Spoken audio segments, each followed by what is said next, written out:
Hello students, मैं सचिन कुमार अपने और आपके YouTube channel M with sir पर आपका स्वागत करता हूं। हम लोग एनसीईआरटी पैटर्न पर आधारित इंटरमीडिएट भौतिकी का आज एक नया चैप्टर पढ़ेंगे। भौतिकी का जो क्षेत्र है, कार्य क्षेत्र अत्यंत विस्तृत और रोमांचकारी है। भौतिकी का संपूर्ण अध्ययन करने के लिए भौतिकी के क्षेत्र को दो भागों में बांटा गया था। एक थी हमारी क्लासिकल फिजिक्स, जिसे हम चिरसम्मत भौतिकी कहते थे, और दूसरी हमारी थी मॉडर्न फिजिक्स, जिसे हम आधुनिक भौतिकी कहते थे। सन 1905 ईस्वी से आधुनिक भौतिकी का जन्म हुआ और आधुनिक भौतिकी के जो पिता हैं वो आइंस्टीन साहब को कहा जाता है। ठीक है, तो आइंस्टीन साहब ने ही आधुनिक भौतिकी को जन्म दिया था। लेकिन जो आइंस्टीन साहब थे वो अपने शब्दों में उन्होंने कहा था कि मैं जो हूं आधुनिक भौतिकी का जन्मदाता नहीं हूं। उन्होंने फैराडे साहब को जो है आधुनिक भौतिकी का पिता कहा था। क्यों कहा था वो हम इस चैप्टर के अंतर्गत जानेंगे। इससे पहले जो विद्युत चुंबकीय प्रेरण है, इलेक्ट्रोमैग्नेटिक इंडक्शन, इस चैप्टर के नाम से भी स्पष्ट है। इलेक्ट्रो विद्युत जो है, विद्युत इलेक्ट्रिसिटी हमने पहले पढ़ा था। चुंबकीय मैग्नेटिक हमने इससे पिछले वाला चैप्टर पढ़ा था। प्रेरण हम इस चैप्टर के अंतर्गत देखेंगे कि विद्युत और चुंबक के बीच कैसे प्रेरण होता है और इस प्रेरण के द्वारा कैसे इलेक्ट्रिसिटी उत्पन्न होती है। तो विद्युत चुंबकीय प्रेरण को पढ़ने से पहले हम लोग इस चैप्टर के एक महत्वपूर्ण टॉपिक पर चर्चा करेंगे और वो टॉपिक है हमारा चुंबकीय फ्लक्स, मैग्नेटिक एंड फ्लक्स। चुंबकीय फ्लक्स के बारे में हम लोग पढ़ेंगे। क्या होता है चुंबकीय फ्लक्स? इससे पहले हम लोग जो पहली यूनिट थी उस यूनिट के अंतर्गत हम लोगों ने विद्युत फ्लक्स के बारे में पढ़ा था। आज हम लोग पढ़ेंगे मैग्नेटिक फ्लक्स। ठीक है, तो जैसा कि आप जानते हो कि जो हमारा कोई मैग्नेट होता है, चुंबक होता है, जब उसे रखा जाता है तो उस चुंबक से हमारी कुछ रेखाएं गुजरती हैं। उस चुंबक से हमारी रेखाएं गुजरती हैं। तो चुंबक से जो रेखाएं ऊर्ध्वाधर गुजरती हैं, चुंबक के तल के ऊर्ध्वाधर अर्थात लंबवत गुजरने वाली जो रेखाएं होती हैं, उन्हीं रेखाओं को हम चुंबकीय फ्लक्स कहते हैं। तो चुंबकीय फ्लक्स क्या होता है? हम कह सकते हैं एक समान चुंबकीय क्षेत्र में स्थित किसी पृष्ठ से होकर गुजरने वाली चुंबकीय बल रेखाओं की संख्या ये हमारी चुंबकीय फ्लक्स कहलाती है। या दूसरे शब्दों में हम कह सकते हैं एक समान चुंबकीय क्षेत्र में क्षेत्र के लंबवत स्थित किसी पृष्ठ से गुजरने वाली चुंबकीय बल रेखाओं की जो संख्या होती है, उसी चुंबकीय बल रेखाओं की संख्या को हम चुंबकीय फ्लक्स कहते हैं। इसको हम φv से डिनोट करते हैं। ठीक, तो समझते हैं हम। जैसे ये हमारा कोई पृष्ठ है, ये जो हमारा पृष्ठ है ऐसे, ठीक, ये हमारा पृष्ठ हो गया। इसका जो तल है लंबवत है, ये लंब है। हम मान लें एक हमारा जो चुंबकीय क्षेत्र है, ये चुंबकीय क्षेत्र B है, जो तल के साथ थीटा कोण बना रहा है। तल के साथ कितना कोण बना रहा है? थीटा कोण बना रहा है। ये जो हमारा चुंबकीय क्षेत्र है, चुंबकीय क्षेत्र एक हमारी सदिश राशि है। ठीक है, अगर इस चुंबकीय क्षेत्र का जो चुंबकीय क्षेत्र B है, इस चुंबकीय क्षेत्र B का हम ऊर्ध्वाधर और क्षैतिज घटकों में वियोजित करें, चुंबकीय क्षेत्र B को ऊर्ध्वाधर और क्षैतिज घटकों में वियोजित करें, तो देखिए जब ऊर्ध्वाधर से झुकाव दिया होता है, इसका अगर हम मान निकालें, जब ऊर्ध्वाधर से झुकाव दिया होता है तो देखिए, ध्यान दीजिएगा भाई, ये इस पर लंब डाला, ये लंबवत हो गया। ये थीटा के सामने की भुजा लंब और 90 डिग्री के सामने की भुजा कर्ण हो जाएगी। जिस भुजा पर दोनों कोण बने, ये भुजा हमारी आधार कहलाएगी। ठीक, तो यहां से जब हम इस चुंबकीय क्षेत्र B का ऊर्ध्वाधर और क्षैतिज घटकों में वियोजित करें, तो देखिए ये आपका कर्ण दिया गया है। जब हम लोग वियोजन करते हैं तो वियोजन की स्थिति में हमने आपको बताया था कि जो परिमाण होता है उसको हम लेंथ मान लेते हैं। ये हमारी पूरी लेंथ बन जाएगी, कर्ण B हो जाएगा कर्ण। आधार निकालना है, कर्ण और आधार में किसका संबंध होता है? कॉस थीटा बराबर होता है आधार बटे कर्ण। आधार आपको निकालना है, कर्ण आपका हो जाएगा B।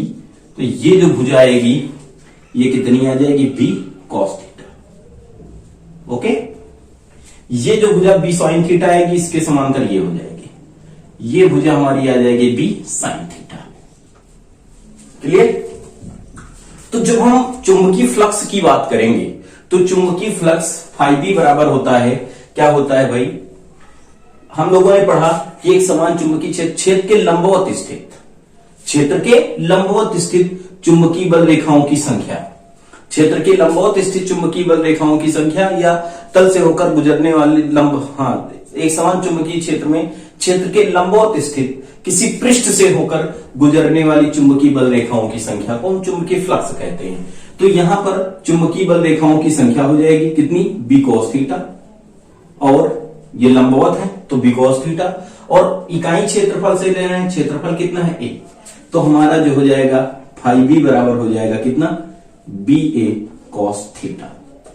क्लियर। तो जो चुंबकीय फ्लक्स हमारा हो जाएगा, चुंबकीय फ्लक्स फाई बी बराबर कितना हो जाएगा, बी ए कॉस थीटा, जहां बी है चुंबकीय क्षेत्र, ए है आपका क्षेत्रफल, और थीटा है चुंबकीय क्षेत्र तथा पृष्ठ के बीच बने कोण की कोज्या कह सकते हैं। बी जो चुंबकीय क्षेत्र है हमारी सदिश राशि है, क्षेत्रफल वेक्टर जो हम कहते हैं वो भी हमारी सदिश राशि है। तो इसको अगर हम लिखना चाहें तो अदिश रूप में हम लिख सकते हैं फाई बी बराबर वेक्टर बी इंटार वेक्टर ए।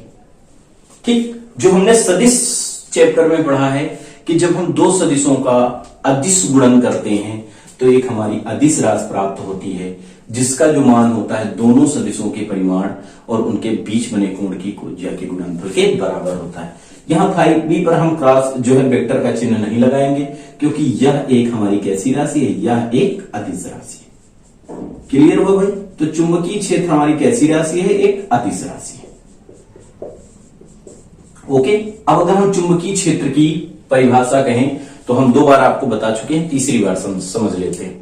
चुंबकीय फ्लक्स की परिभाषा क्या होगी, एक समान चुंबकीय क्षेत्र में क्षेत्र से लंबवत स्थित किसी पृष्ठ से होकर गुजरने वाली चुंबकीय बल रेखाओं की जो संख्या होती है वही हमारी क्या कहलाती है, चुंबकीय फ्लक्स कहलाती है। ठीक, एक समान चुंबकीय क्षेत्र में क्षेत्र के लंबवत स्थित किसी पृष्ठ से होकर गुजरने वाली चुंबकीय बल रेखाओं की जो संख्या होती है वही हमारी क्या कहलाती है, चुंबकीय फ्लक्स कहलाती है। देखिए यहां पर जो हम एंगल लेते हैं वो लंबवत दिशा से लेते हैं। कहां से लेते हैं, लंबवत दिशा से लेते हैं। ठीक, अगर यहां से कह दिया जाए भाई जो पृष्ठ हो, पृष्ठ क्षेत्र के लंबवत, पृष्ठ क्षेत्र के कैसे हो, लंबवत। ध्यान देना भाई, जब पृष्ठ, ये पृष्ठ है, ये क्षेत्र के लंबवत होगा। ठीक है, पृष्ठ किधर हो, क्षेत्र के लंबवत। तो उस कंडीशन में देखिए अगर पृष्ठ क्षेत्र के लंबवत होगा तो पृष्ठ और लंबवत दिशा के बीच कितने डिग्री का कोण हो जाएगा, ये कोण, ये भुजा इस तरीके से आएगी, दोनों एक ही दिशा में हो जाएंगे। उस कंडीशन में इनके बीच बना जो कोण होगा वो थीटा बराबर कितना होगा, 0 डिग्री। जब पृष्ठ क्षेत्र के लंबवत होगा तो कोण हम लंबवत दिशा से लेते हैं। तो देखिए भाई, पृष्ठ तल के या चुंबकीय क्षेत्र जो हो या कहा जाए पृष्ठ क्षेत्र के लंबवत हो, अर्थात दोनों एक ही दिशा में होंगे, तो उस कंडीशन में थीटा बराबर कितना, 0 डिग्री। इस कंडीशन में जो गुजरने वाला चुंबकीय फ्लक्स होगा फाई बी बराबर हो जाएगा बी इंटू ए इंटू कॉस 0। कॉस 0 का मान होता है 1, तो फाई बी बराबर होगा बी ए। जो गुजरने वाला चुंबकीय फ्लक्स होगा वो अधिकतम होगा। सेकेंड स्थिति में यदि पृष्ठ क्षेत्र के समांतर, अगर पृष्ठ क्षेत्र के समांतर होगा भाई,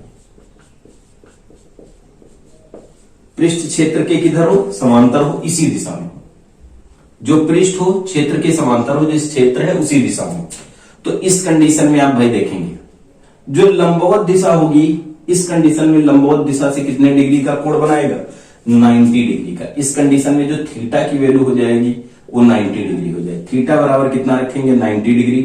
तो गुजरने वाला उल्टा होता है इसमें, ठीक है, तो गुजरने वाला जो चुंबकीय फ्लक्स फाई बी बराबर बी ए कॉस 90 हो जाएगा। कॉस 90 का मान 0, इसलिए फाई बी बराबर हो जाएगा बी ए इंटू 0, अर्थात फाई बी बराबर 0 डिग्री। ठीक, एक कंडीशन और इसमें पूछी जाती है कि जो चुंबकीय फ्लक्स होता है हमारा कब धनात्मक होता है और कब ऋणात्मक होता है। जो हमारी चुंबकीय बल रेखाएं होती, जैसे हमारा एक पृष्ठ हो गया, अगर चुंबकीय बल रेखाएं पृष्ठ से निकलती, चुंबकीय बल रेखाएं क्या होती, पृष्ठ से निकलती इस तरीके से। ठीक, जब चुंबकीय बल रेखाएं पृष्ठ से निकलती हैं तो उस कंडीशन में जो चुंबकीय फ्लक्स होता है हमारा धनात्मक होता है। चुंबकीय फ्लक्स कैसा होगा? धनात्मक। जब चुंबकीय बल रेखाएं पृष्ठ से निकलती हुई प्रतीत होंगी तो जो चुंबकीय फ्लक्स होगा वो हमारा धनात्मक होगा, और जब चुंबकीय बल रेखाएं पृष्ठ में प्रवेश करती हो, जब चुंबकीय बल रेखाएं पृष्ठ में क्या करती हैं? प्रवेश करती हैं, तो जो हमारा चुंबकीय फ्लक्स होता है वो कैसा होता है? ऋणात्मक। ठीक, जब चुंबकीय बल रेखाएं क्षेत्र से निकलती हैं तो फ्लक्स हमारा धनात्मक, और जब चुंबकीय बल रेखाएं पृष्ठ में प्रवेश करती हैं तो हमारा फ्लक्स कैसा होता है? ऋणात्मक होता है। इसके अतिरिक्त पूछा जाता है भाई चुंबकीय फ्लक्स का मात्रक क्या होता है। अगर हम इसके मात्रक की बात करते हैं कि चुंबकीय फ्लक्स का मात्रक क्या होता है, ध्यान दीजिएगा भाई। मात्रक, यहां से बी हमारा चुंबकीय क्षेत्र, चुंबकीय क्षेत्र का मात्रक हमने आपको पहले पढ़ाया था। चुंबकीय क्षेत्र का मात्रक होता है भाई न्यूटन प्रति, है ना, न्यूटन प्रति मतलब बटे एम्पियर मीटर, और ए आपका क्षेत्रफल है, क्षेत्रफल का मात्रक होता है मीटर स्क्वायर। तो भैया 1 मीटर से मीटर कट जाएगा, है 1 मीटर बचेगा, तो इसका मात्रक क्या हो जाएगा? न्यूटन मीटर प्रति एम्पियर, या इसे हम जूल प्रति एम्पियर भी बोलते हैं। न्यूटन मीटर किसके बराबर होता है? जूल, जूल प्रति एम्पियर। एक बार इससे क्वेश्चन आया था, जूल प्रति एम्पियर के बारे में पूछा गया था। न्यूटन मीटर प्रति एम्पियर या जूल प्रति एम्पियर, या इसे हम बोलते हैं वेबर। क्या बोलते हैं भाई? वेबर। तो इसका मात्रक न्यूटन मीटर प्रति एम्पियर या जूल प्रति एम्पियर या क्या होता है? वेबर। चुंबकीय क्षेत्र का मात्रक होता है वेबर प्रति मीटर स्क्वायर। ये क्षेत्रफल है, इसका मात्रक हो जाएगा मीटर स्क्वायर, मीटर स्क्वायर से मीटर स्क्वायर कट जाएगा, वेबर आ जाएगा। ये सब एमकेएस प्रणाली के मात्रक है। अगर हम सीजीएस प्रणाली के मात्रक की बात करें तो सीजीएस प्रणाली में इसका मात्रक होता है डाइन सेंटीमीटर प्रति एम्पियर, डाइन सेंटीमीटर प्रति एम्पियर, या इसको हम बोलते हैं मैक्सवेल, मैक्सवेल। ठीक, इतने सारे मात्रक होते हैं इसके। अगर हम चुंबकीय क्षेत्र, चुंबकीय फ्लक्स के बिमीय सूत्र की बात करते हैं तो इसका जो बिमीय सूत्र होता है, बिमीय सूत्र होता है वो कितना होता है?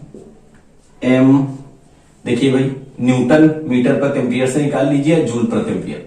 जूल का बिमीय सूत्र एम एल स्क्वायर टी की पावर -2 प्रति एम्पियर। एम्पियर का होता है ए, घातांक के नियम से ए ऊपर जाएगा ए की पावर -1, तो इसका बिमीय सूत्र आ जाता है एम एल स्क्वायर टी की पावर -2 ए की पावर -1। तो ये जो विद्युत चुंबकीय प्रेरण था, इस विद्युत चुंबकीय प्रेरण से संबंधित जो हमारा महत्वपूर्ण टॉपिक था चुंबकीय फ्लक्स, ये हम लोगों ने चुंबकीय फ्लक्स के बारे में पढ़ा है। अब यहां से अगर हम बात करते हैं कि हम चुंबकीय फ्लक्स में किस प्रकार परिवर्तन कर सकते हैं, क्योंकि जब हम विद्युत चुंबकीय प्रेरण पढ़ेंगे तो उसमें यही होता है कि विद्युत चुंबकीय प्रेरण क्या होता है, तो वहां पर एक शब्द आता है चुंबकीय फ्लक्स में परिवर्तन करने पर। तो यहां पर जो हमने पढ़ा है चुंबकीय फ्लक्स φb बराबर होता है BA cos थीटा। जो चुंबकीय फ्लक्स हम लोगों ने पढ़ा है φb बराबर होता है BA cos थीटा। तो ये जो चुंबकीय फ्लक्स है उसको हम कितने प्रकार से परिवर्तित कर सकते हैं? तो जो चुंबकीय फ्लक्स है यहां से 3 भौतिक राशियों पर निर्भर करता है। एक तो निर्भर करता है चुंबकीय क्षेत्र के मान पर। ठीक, चुंबकीय क्षेत्र के मान को बढ़ाकर घटाकर हम चुंबकीय फ्लक्स में परिवर्तन कर सकते हैं। दूसरी बात, या इनको हम अलग अलग लिख के आपको समझा देते हैं, φb अनुक्रमानुपाती कह सकते हैं b, φb अनुक्रमानुपाती a, और φb अनुक्रमानुपाती हो जाएगा cos थीटा। ठीक है, या कह सकते हैं थीटा। थीटा के मान के बढ़ने और घटने पर जो है φb का मान थीटा लिख सकते हैं। यहां से अब बात करते हैं जो चुंबकीय फ्लक्स होता है उसके मान में हम किस प्रकार परिवर्तन कर सकते हैं। अगर क्षेत्रफल और कोण को नियत रखें तो चुंबकीय फ्लक्स को हम चुंबकीय क्षेत्र के मान को बढ़ाकर और घटाकर चुंबकीय फ्लक्स के मान में परिवर्तन कर सकते हैं। तो चुंबकीय फ्लक्स के मान को हम किस प्रकार परिवर्तित कर सकते हैं। कुंडली का क्षेत्रफल और एंगल नियत होने पर जो है चुंबकीय क्षेत्र के परिमाण को बढ़ाकर और घटाकर हम चुंबकीय फ्लक्स में परिवर्तन कर सकते हैं। दूसरी बात शब्दों में हम कहें, दूसरा किस पर निर्भर करता है? कुंडली के क्षेत्रफल। अगर चुंबकीय क्षेत्र का परिमाण और कुंडली और चुंबकीय क्षेत्र के बीच का कोण नियत हो तो उस स्थिति में कुंडली के क्षेत्रफल को बढ़ाकर घटाकर हम चुंबकीय फ्लक्स के मान में परिवर्तन कर सकते हैं। ठीक है, अगर हम कुंडली का क्षेत्रफल बढ़ाते हैं तो चुंबकीय फ्लक्स का मान बढ़ता है और अगर कुंडली का क्षेत्रफल घटाते हैं तो फ्लक्स का मान घटता है, क्योंकि क्षेत्रफल बढ़ाएंगे तो उससे लंबवत गुजरने वाली बल रेखाओं की संख्या भी बढ़ेगी और अगर बल रेखाओं की संख्या बढ़ेगी तो चुंबकीय फ्लक्स भी बढ़ जाएगा। तीसरी बात करते हैं हम, अगर चुंबकीय क्षेत्र और कुंडली का क्षेत्रफल दोनों को नियत रखें तो हम कोण को अर्थात चुंबकीय क्षेत्र और कुंडली के बीच बनने वाले कोण को परिवर्तित करके हम चुंबकीय फ्लक्स को परिवर्तित कर सकते हैं। तो चुंबकीय फ्लक्स में जो परिवर्तन होता है वो मुख्यतः तीन प्रकार से होता है। चुंबकीय फ्लक्स के मान को परिवर्तित करके चुंबकीय क्षेत्र के मान को परिवर्तित करके, कुंडली के क्षेत्रफल को परिवर्तित करके और कुंडली और चुंबकीय क्षेत्र के बीच बने कोण को परिवर्तित करके। तो अगर आपको हमारा ये वीडियो पसंद आया हो तो इसे लाइक, शेयर और कमेंट करेंगे तथा हमारे चैनल को सब्सक्राइब करेंगे, जिससे आने वाली वीडियो की नोटिफिकेशन आपको प्राप्त हो जाए। धन्यवाद।